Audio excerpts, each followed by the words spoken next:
All right, here we go. Just one little more quick review of a brick saddle. Are they worth it? Do they squeak? Are they noisy? Are they heavy? Well, let's see what we got here. This is the B17. No, B17 Flyer. No, actually, this is the. Sorry about that. This is the Imperial Flyer. The last saddle I had was a Imperial Pro. Let's see, it was it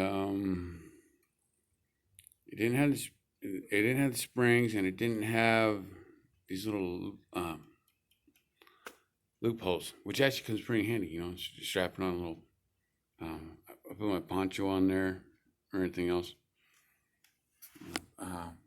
They do make all kinds of neat little round bags that fit on here for your toolkits and stuff. Let's see, would I recommend this thing for a commuter? Somebody's going to ride 10 miles an hour, maybe even 2 hours a day.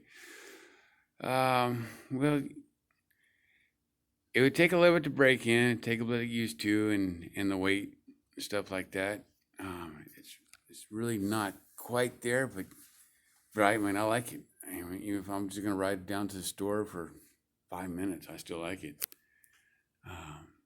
But it takes a little bit to break in. I mean, when you first get these things, they're actually straight across, and they got a round shape to them. They don't look nothing like these. It does take about 300 to 500 miles for you to actually start to get the little sag going. But in order to get this full-on shape to where it starts to look like a saddle on a horse, that takes about 2,000 miles actually. This model right here has probably got I'd say about 8,000 miles. I actually wore out a bicycle with this one. And I got my new Mozzie. For me, personally wise, like most people, they actually have them kicked up a little bit, because when you ride on these things, you actually slide back down. Your hip bones slide down here. If you got them level, you actually slide forward on this thing, and that's not comfortable, because all it is underneath here, it is leather and a piece of steel. That's it. You got steel here and here. The downside about this thing, talk about here in a second, and the good parts, yeah.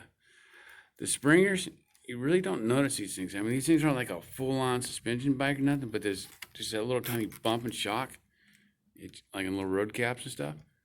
It's really great. I mean, you can squeeze it. It's pretty solid. I mean, it'll take some weight to compress these things all the way, but the weird side about this thing, the part that will just make you go crazy, unless you got really good yoga and yin and theories, is that this thing freaking squeaks.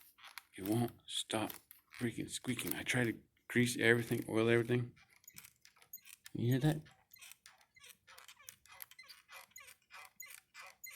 Oh my goodness. It's like being in a cheap freaking hotel. It just doesn't stop.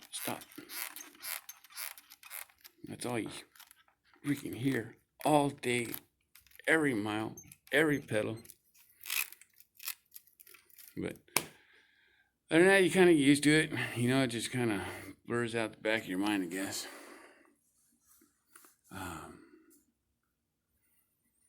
Yeah, they're heavy. It's a couple pounds.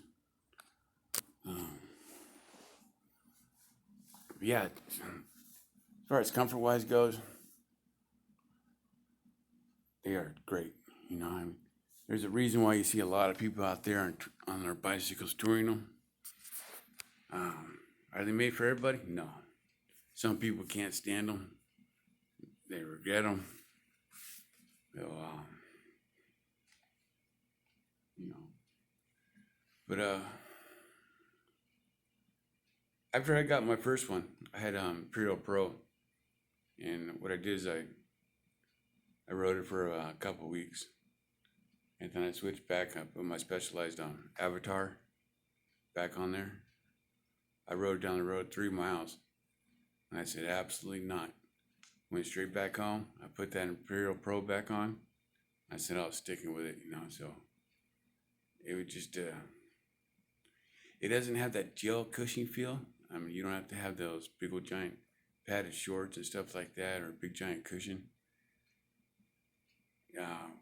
After riding on a leather seat, and then you switch back to gel seat, you just feel that gel and that wiggly moving. It just feels like just doesn't feel right, you know.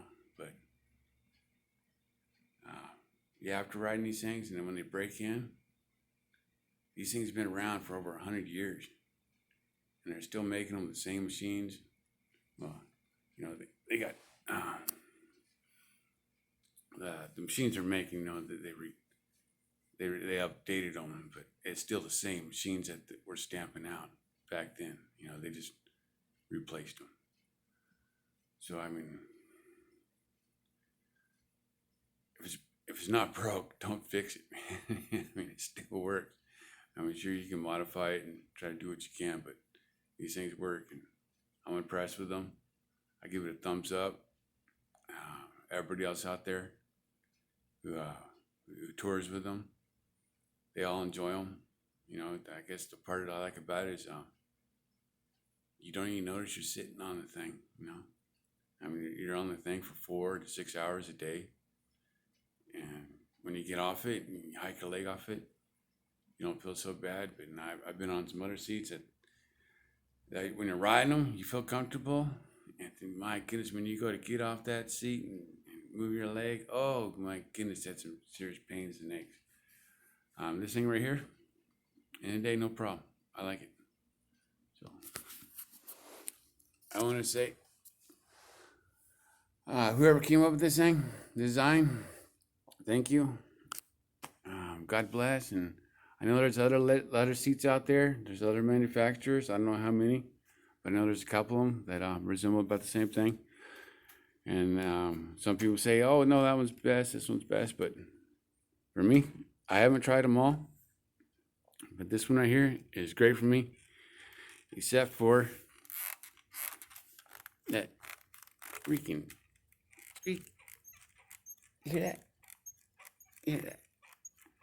But you know what? It feels like you're riding a freaking bicycle. Thank you.